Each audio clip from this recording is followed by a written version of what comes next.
ထိုင်းနိုင်ငံမှာရှိတဲ့ဂျပန်တန်ရုံးမှာဗီဇာလျှောက်လို့ရပါတယ်အဲ့ဒီကထိုင်းနိုင်ငံမှာတစ်ဆင့်ဂျပန်နိုင်ငံကိုလာရောက်ပြီးတော့အလုပ်လုပ်ကိုင်ဒီ location ပြောင်းနေဆိုတာမျိုးကဖြစ်နိုင်ပါတယ်ဟုတ်မင်္ဂလာပါကျွန်တော်နာမည်ကောင်းမြတ်ထွန်းပါထိုင်းမှာနေတဲ့မြန်မာနိုင်ငံသားတယောက်ကဒီဂျပန်နိုင်ငံမှာ IT အလုပ်နေလာရောက်လုပ်ကိုင်နေလားဆိုရင်လုပ်ကိုင်နိုင်ပါတယ်ခုနကြောင်းတက်နေတဲ့သူကိုဒီ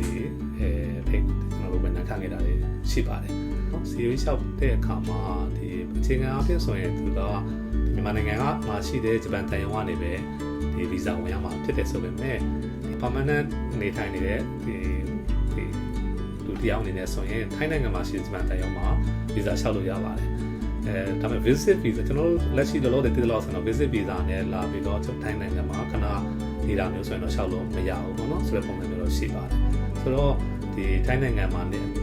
ရှိနေထိုင်နေတဲ့ဒီဂျပန်စာအုပ်လည်းလုပ်နေတယ်ဂျပန်သားလည်းရတယ် IT လည်းအတွေ့အကြုံရှိသွားပြီအလုပ်လည်းလုပ်နိုင်ပြီဆိုရင်အဲ့ဒီကထိုင်းနိုင်ငံမှာတစ်ဆင့်ဂျပန်နိုင်ငံကိုလာရောက်ပြီးတော့အလုပ်လုပ်ကိုင်ဒီ location ပြောင်းနေဆိုတာမျိုးကဖြစ်နိုင်ပါတယ်ဆိုတော့ဒီထိုင်းနိုင်ငံမှာကျွန်တော်တို့ company တခုတည်းမကဘဲနဲ့ကျွန်တော်တို့ရဲ့ partner company တွေအတွက်ကိုလည်းဒီတင့်တော်မဲ့ဒီ match ဖြစ်မဲ့ဒီ IT engineer ဒီမှာ